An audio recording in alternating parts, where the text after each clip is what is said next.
প্রতিযোগিতার মধ্যে দিয়ে আমি নির্বাচিত হতে চাই, কারণ প্রতিযোগিতাবিহীন জয় আসলে আনন্দ থাকে না। যে অনেক নেতৃবৃন্দ ওরা একটু বক্তব্য দিচ্ছে গরম গরম, কিন্তু আলোচনা আমার ভিতরে নরম নরম চলছে। প্রার্থী তালিকা ঘোষণাকে আমরা ইতিবাচকভাবে দেখি এবং নির্বাচনে বিএনপি যে ফুল সুইংয়ে নির্বাচনী মোড, এবং এটা সরকারকে একটা বার্তা দেওয়া যে ধরেন নির্বাচন নিয়ে যে নানাদের কোশ্চেন উঠছে, সব বিএনপি অনেকদিন ধরে ধৈর্য ধরে ছিল। ডিসেম্বর থেকে সরকারের অনুরোধে, সরকার মতামতে ফেব্রুয়ারি পর্যন্ত এগ্রি করেছে, কাজে এর বাইরে অন্য কিছু করলে বিএনপি এটার সাথে নাই, এটা একটা পরিষ্কার বার্তা দেওয়া। এবং যেখানে অন্যান্য প্রতিদ্বন্দ্বী দল ধরেন আমাদের মতো দল, আমরাও কিন্তু প্রায় 150 আসনে প্রার্থী ঘোষণা করে তাদেরকে সিগন্যালও দিয়েছি। সো বিএনপির মতো বড় দলে এই সময় এই প্রার্থী ঘোষণার মধ্যে দিয়ে একটু এলাকায় অন্তত নেতাকর্মীদেরকে একটা শৃঙ্খলার মধ্যে রাখা, একজন ওই গার্ডিয়ানশিপ দেওয়াটা দরকার ছিল সেক্ষেত্রে। তবে আমার মনে হয় যে এই 63 আসন কিংবা যেই 237টাতে ঘোষণা করেছে ওইটাও বলছে যে প্রাথমিক তালিকা, এখান থেকে 100% পরিবর্তন আসবে, 63ও প্লাস মাইনাস হবে।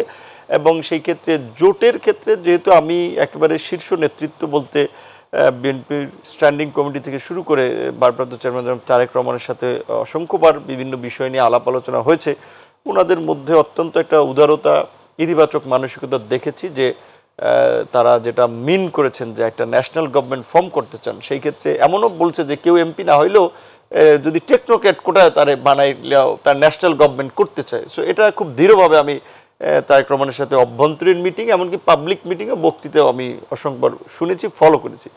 সেই দিক থেকে প্রার্থী ঘোষণা এবং জোটের নেতৃবৃন্দ বিভিন্ন জনের সাথে আলাপ আলোচনা, এমনকি এনসিপির সাথেও যেটা চলছে, যদিও অনেক নেতৃবৃন্দ ওরা একটু বক্তব্য দিচ্ছে গরম গরম, কিন্তু আলোচনা আমার ভিতরে নরম নরম চলছে, এটা একটা বাস্তবতা। আর এখানে আমি একটা বিষয় বলবো যে বিএনপির এই প্রার্থী ঘোষণার আমার ব্যক্তিগত মূল্যায়ন হচ্ছে, ধরেন আমার দলে যদি আপনি জেন্ডার ব্যালেন্স করতে যান কিংবা নারী প্রতিনিধিত্ব খুঁজেন, ওগুলো আমাদের মতো দলে একটু ডিফিকাল্ট হয়, কিন্তু বিএনপির মতো দলে যেটা দেখলাম 237-এর মধ্যে মাত্র বোধহয় 9 জন নারী প্রতিনিধিত্ব ছিল। এখানে আরেকটু বেশি সংখ্যা, আরো 50 জন যুক্ত হবে হলে বোধহয় ভালো হতো। আবার ওই যে বললাম যে 63 তো আছে, আবার এটাও তো প্লাস মাইনাস রিভাইজ হবে, সেক্ষেত্রে সামনে আরো পরিবর্তন। আমি আমার এলাকায় এইটুকু কনফিডেন্স আছে যে যে কোনো প্রার্থীর সাথেই নির্বাচন করে জয়লাভ করতে হবে। এলাকার মানুষ সেই সমর্থনটা বা কনফিডেন্সটা আমাকে দিয়েছে। স্বতন্ত্রভাবে যদি কেউ দাঁড়ায়, আমি মনে করি যে প্রতিযোগিতার মধ্যে দিয়ে আমি নির্বাচিত হতে চাই, কারণ প্রতিযোগিতাবিহীন জয় আসলে আনন্দ থাকে না। সেই ক্ষেত্রে আমরা চাবো যে নির্বাচনটা সুষ্ঠু হোক, সবাই যেন পরস্পরের প্রতি একটা সহনশীল আচরণ করে এই বিষয়টা যদি এনশিওর করা যায়, কারণ এই নির্বাচন যদি বিতর্কিত হয় তাহলে কিন্তু আগামীর বাংলাদেশ এটা সংকটে পড়বে। এই নির্বাচন পুরো বিশ্ব কিন্তু চেয়ে আছে, ডক্টর ইউনূসের ইমেজ না, শুধু বাংলাদেশের ভবিষ্যৎ পথ চলা এই নির্বাচনের উপর ডিপেন্ড করে। সেইখানে বড় দল হিসেবে বিএনপি, জামায়াত, তাদের প্রত্যেকের দায়িত্ব আছে নির্বাচনটাকে সুষ্ঠুভাবে সম্পন্ন করা।